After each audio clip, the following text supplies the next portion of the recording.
हमारे सभी दर्शकों को सादर प्रणाम। जय श्री कृष्ण। आज मैं आपको विवाह के बाद भाग्योदय वाली स्थिति को समझाऊंगा।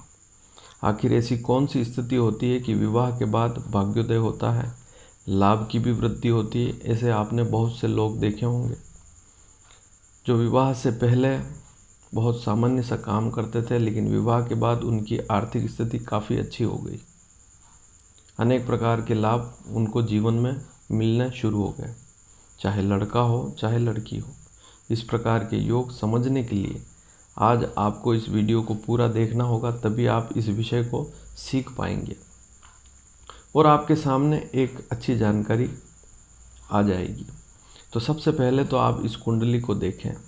यहाँ पर एक कुंडली है। इस कुंडली में सभी भावों के नाम लिखे हुए हैं, जैसे प्रथम भाव, द्वितीय भाव, तृतीय भाव। तो ये सारे फिक्स भाव हैं। आपको अपनी लग्न कुंडली देखनी है, अन्य कोई भी कुंडली नहीं देखनी है। सारे भाव फिक्स हैं। सप्तम भाव को सप्तम भाव ही कहेंगे, नवम भाव को नवम भाव ही कहेंगे। इस बात को समझ लें। अब आप दूसरे इस चार्ट को देखिए। यहाँ पर सभी राशियों के अंक लिखे हुए हैं, उसके आगे राशियाँ लिखी हुई है, हिंदी में उनके नाम लिखे हुए हैं और सबसे आगे उनके स्वामी लिखे हुए हैं। जैसे मेष का स्वामी है मंगल, इसी प्रकार वृषभ का स्वामी है शुक्र, मिथुन का स्वामी है बुध। तो इस प्रकार से राशियों के स्वामी आप समझ लेवें। अब आप नेक्स्ट चार्ट देखें। यहाँ पर एक चार्ट आपको और दिखाई देगा। इस चार्ट में मैंने लिखा है कि लग्न जो है आप स्वयं हैं, चाहे लड़का हो चाहे लड़की। लग्न जो होता है व्यक्ति स्वयं होता है, स्वयं का विचार लग्न से करते हैं। सप्तम भाव से पति या पत्नी का विचार करते हैं। चौथे भाव से माँ या ससुर का विचार करते हैं। दशम भाव से सास या पिता का विचार करते हैं। इसी प्रकार नवम भाव से व्यक्ति जो स्वयं व्यक्ति है, जिसकी कुंडली ही है, तो उसका भाग्य नवम भाव से देखते हैं। और यदि आपकी ही कुंडली से आपकी पत्नी का भाग्य देखना है तो तीसरे भाव से देखेंगे, क्योंकि सप्तम से नवम स्थान तीसरा भाव होता है। तो तीसरा स्थान पत्नी का भाग्य होता है।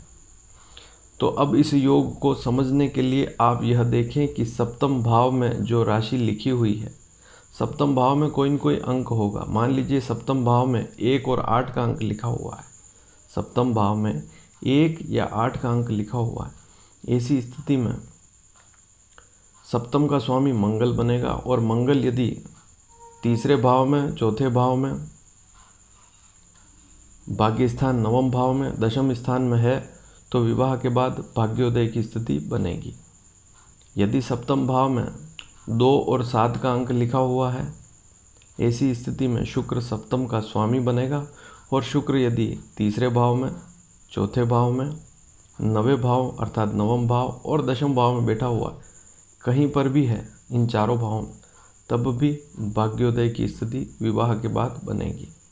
यदि सप्तम भाव में 3 और 6 का अंक लिखा हुआ है तो बुध सप्तम का स्वामी बनेगा, चाहे 3 अंक लिखा हो चाहे 6 का अंक लिखा हो। ऐसी स्थिति में बुध सप्तम का स्वामी होकर यदि तीसरे भाव में या चौथे में या नवे भाव में, नवम भाव में या दशम भाव में बैठा है, ऐसी स्थिति में भी विवाह बाद भाग्योदय की स्थिति बनती है। इसी प्रकार से यदि सप्तम भाव में 4 का अंक लिखा है तो चंद्रमा सप्तम भाव का स्वामी बनेगा और चंद्रमा यदि तीसरे, चौथे, नवे या 10वें भाव में से किसी एक भाव में बैठा हुआ है, तब भी भाग्योदय की स्थिति विवाह के बाद बनेगी। विवाह के बाद लाभ की स्थिति बनेगी। हो सकता है पत्नी भी कामकाजी हो, वो भी अच्छा काम करती हो, उससे भी लाभ की प्राप्ति हो सकती है। या ससुराल से भी भूमि, संपत्ति, वाहन आदि की प्राप्ति हो सकती है।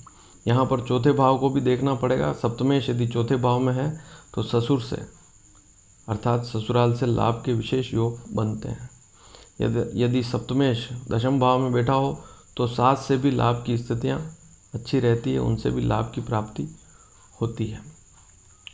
अब आगे बढ़ते हैं। सप्तम भाव में यदि 5 का अंक लिखा है तो सप्तम भाव का स्वामी सूर्य बनेगा और सूर्य यदि तीसरे भाव में, चौथे भाव में, नवे भाव में या दशम भाव में बैठा हुआ है, तब भी विवाह बाद भाग्योदय की स्थिति बनेगी।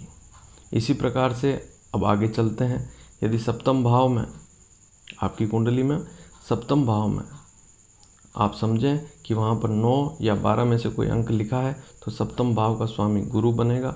और गुरु यदि तीसरे में, चौथे में, 9वें भाव में या 10वें भाव में बैठा है, ऐसी स्थिति में भी विवाह के बाद भाग्योदय की स्थिति बनेगी, लाभ की किसी न किसी प्रकार से लाभ की स्थिति बनेगी। और अंतिम, यदि सप्तम भाव में 10 या 11 का अंक लिखा हुआ है तो शनि सप्तम का स्वामी होगा। ऐसी स्थिति में शनि यदि तीसरे भाव में, चौथे भाव में, 9वें भाव में या 10वें भाव में बैठा है तब भी विवाह के बाद भाग्योदय धन लाभ की स्थिति बनेगी।